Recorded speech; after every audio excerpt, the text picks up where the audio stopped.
What's going on, YouTube? I'm here to show you another pedal that I've got sitting in my stable.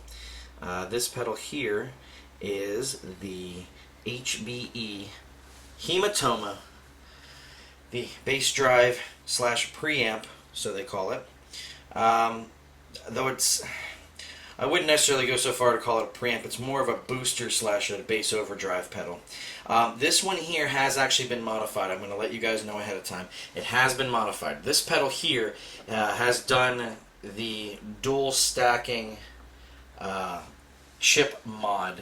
I didn't go to HBE for it. I got it and did it myself. I just ordered the correct parts and then stacked them and soldered them and everything. And it sounds, I'm going to say, a little bit better than the standard. It definitely is a really, really nice pedal to have. It doesn't get as crazy as I'd like it to get in some instances, but it can get pretty interesting. To start the show off, we've got ourselves some dry signal.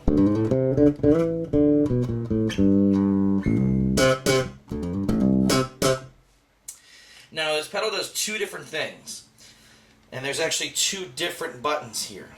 One is BO, one is BP. Now, the BO stands for bass overdrive. The BP is the bass preamp. The thing that's interesting about this pedal is that it can actually add gain to your signal. So you can use it as a booster. Now, my knob has been moved around a little bit, and this is the first one on. It's got an orange LED, which is pretty interesting. They actually both are orange, even though they may look different color, they're orange. This is the gain the whole way down.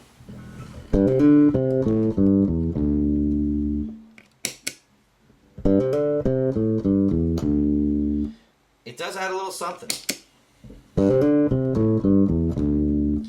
you can boost.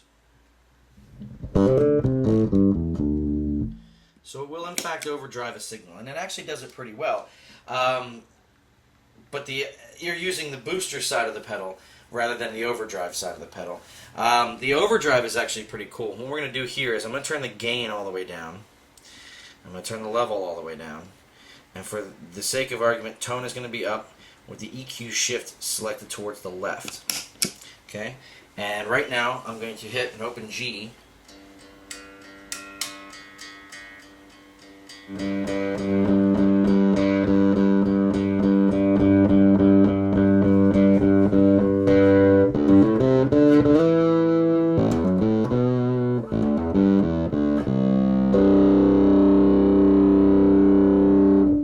Same settings with the EQ shift knob, or the EQ shift buttons on the other side.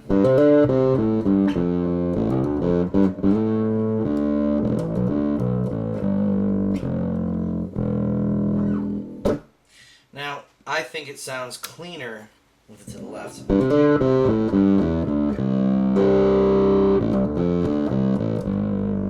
But that's up to the person doing it.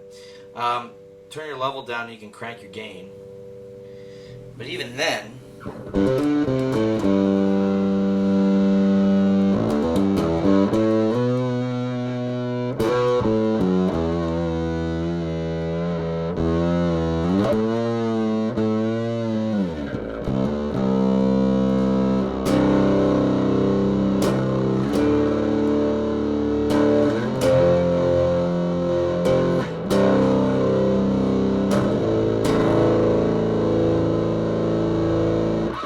it can get hairy. The double stack mod for your op amp, it really added a little bit of clarity and a little bit more gain to it. The standard pedal does actually act in a different way than this one. It's a little bit more subdued and a little bit more muffled, in my opinion. But I do like this pedal a lot. I've started using it more and more as the days went on, just trying some things out, and I've actually grown to like it a lot. It's a great little pedal to have. And if you put the boost on into the overdrive, basically you've got a preamp gain stage you can set, and then run your higher gain stage into here. So if you can run around with this on, light little drive.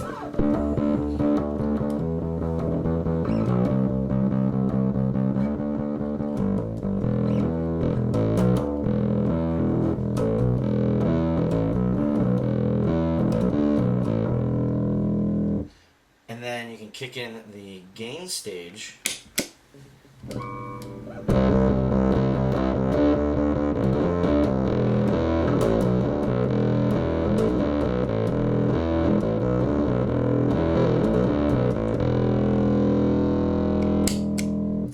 And use that as, say, a booster for a kick in when it comes to a chorus or something. So you got options. This pedal's an oddball. You either love it or you hate it. And I really like the company. I like how the company is set up, and I like how they do things with allowing a person to add modifications to a pedal right out of the factory. I think it's really cool that you can custom tailor it.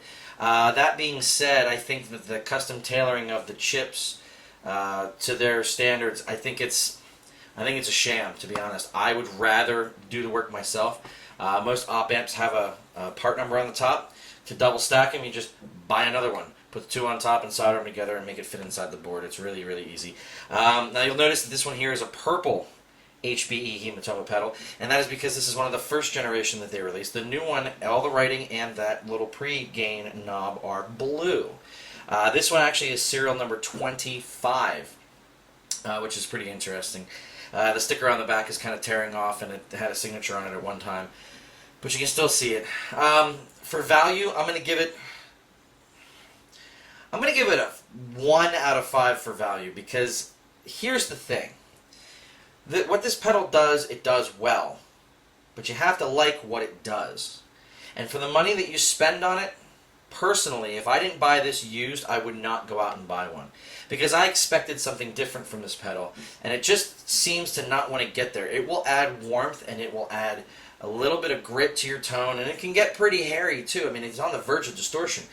It can do those things, but it still feels boxy. It's almost like you put a blanket over top of your cabinet. It sounds like you're muffling the tone to keep it in the low-mid register and then adding some grit onto that. And to me, it's not the sound that I would normally go for. I like a little bit more of a hi-fi sound. I like a little bit more of the ability to hear string clicking or whooshing across the strings without it sounding really deep and dark. But for what it does it well. And like I said, it's a 1 out of 5 for value, but I mean, if you've got one or if you like it, it's a 3 or 4 out of 5. We'll call it a 3.5 out of 5 if you dig the tone. If you don't like the tone, then it's definitely not worth the time. But if you like the tone that it makes, it's definitely a worthwhile pedal. And like I said, I found a use for it all over the place. I use the booster sometimes to just, in a chorus, to click it on, and boom, I've got a little bit more volume, a little bit of jump, a little help with the full-on dynamics. And it adds a little bit of that tube warmth and a little bit of that tube-style compression, even though it's not a compressor. It does feel a little bit compressed, which is pretty nice. But like I said, if you don't like a dark, earthy overdrive on your bass, you're not going to like this pedal at all. And it would be a 1 out of 5.